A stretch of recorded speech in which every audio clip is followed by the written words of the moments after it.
Hi, I'm Jared Falk, and today we're going to teach you how to mic your toms. Now, a lot of you guys have been asking, how we get such amazing sounding toms, and the man behind the board is largely responsible for everything that you are hearing, and that's Victor Guidera.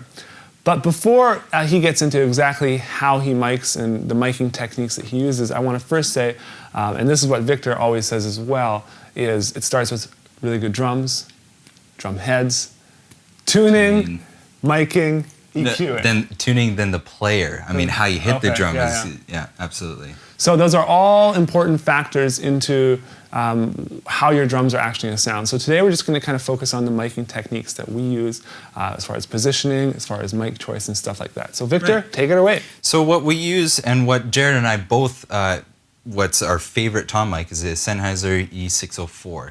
And it goes along with it's this 600 series that Sennheiser has. It goes along with our bass drum mic, the 602. Now, I want to point out, I really like these tom mics for aesthetic reasons as well. I love how they just clip onto the drums, and you don't see a ton of wires, you don't see tons of stands. In some of our older videos, we used, I don't even know the brand, but there's longer. 421s, and they have an amazing sound as well. So if you can afford, and they're also much more expensive, so if you can afford the look of them and the price, I'd recommend trying them out as well and comparing them and seeing what you think. They're just really, really huge. So as far as video goes, I don't really like them, but if you're just focusing on audio and that's all you'll be focusing on, then I think they're a very, very strong, strong option.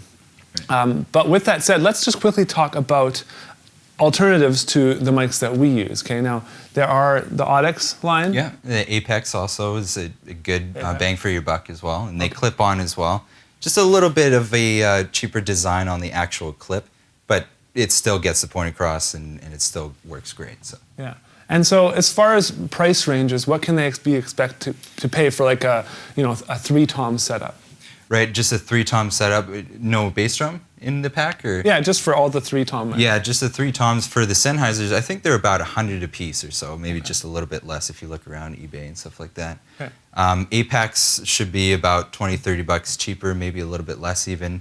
Okay. And they're still decent. And we've actually, in some of our old videos, used the Apex series as well. Yeah. Cool.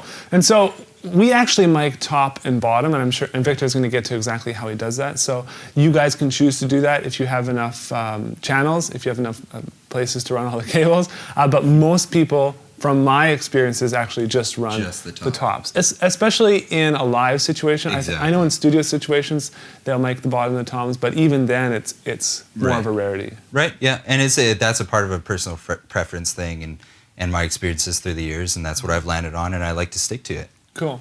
So with that said, Victor, let's just get into it and tell us exactly how you're going to mic up these toms. Okay, so I'll just do the top first here. I'm just going to get to the front.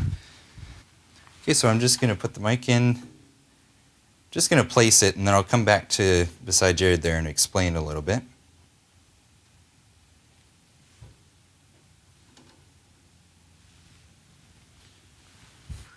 Okay, now if you saw in the how to mic a snare video, what we want to do is we want to point the microphone towards the center of the drum as much as possible, but we don't want to have any shells behind the drum where we can pick up leakage in that microphone. So generally what is a good rule of thumb is we point the microphone at the drum and we generally point them in this direction. So I could mic the tom from over here,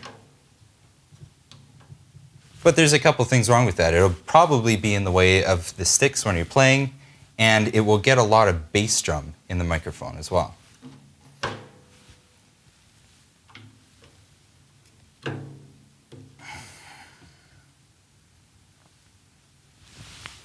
So, just like the snare drum microphone, the actual microphone is going to sit near the edge of the drum, and I'm going to try to point it towards the center, but with these toms, I'm not going to point it like the snare would be, where it's right at the center. Because if I do that, it's going to get a lot more snare in it, and it's going to get just a lot more of everything around it. So I'm going to make a little bit of a compensation here, and I'm going to point it downwards. Quite a decent amount. And also, if it's pointed really down, the tom will sound thin. And if it's pointed towards the center, it'll sound more meaty. So again, I'm trying to point towards the center, but not too far, because I don't want to get too much snare leakage in the microphone. And the height of it, approximately the 3-finger rule again.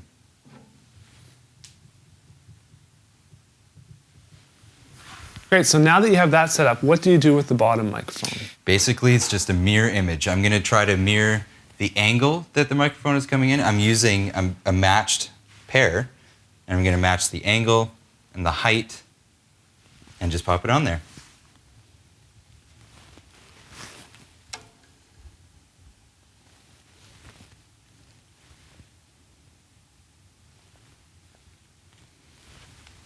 Okay, and then one more thing that you notice is that it's in line with the top microphone. The bottom microphone isn't way over to the side at all. Unless there's something in the way, the bass drum is in the way or something like that.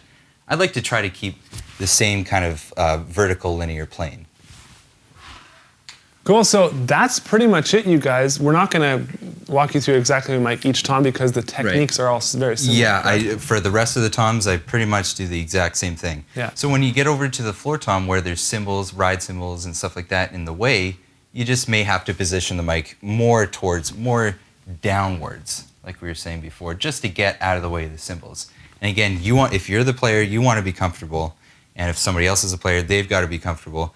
But sometimes you get the player to make a little bit of a compensation because everybody wants to be happy. You want the best possible sound, and you want the performer to perform properly. Yeah. So you guys, this is how we mic our toms. You know, it's not the only way to do it, but we get a lot of positive feedback from the community, the online drum community, and they absolutely love the way our drums sound. So it's a really, really good start if you don't know exactly what to do, and then you can kind of figure out what works best for you, and you can tweak it and kind of make it your own. So thanks for sharing your knowledge with everyone, and in future videos, we're going to talk more about how we actually EQ the toms behind the board. So stay tuned for that, and I'll see you guys in the next video.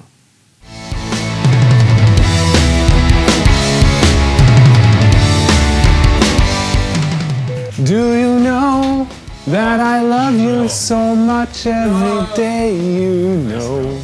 Okay, so if you watch the snare, as we want to point the microphone. So another thing to be aware, Oh, great. Now that you have that set, what do you do? Oh, great.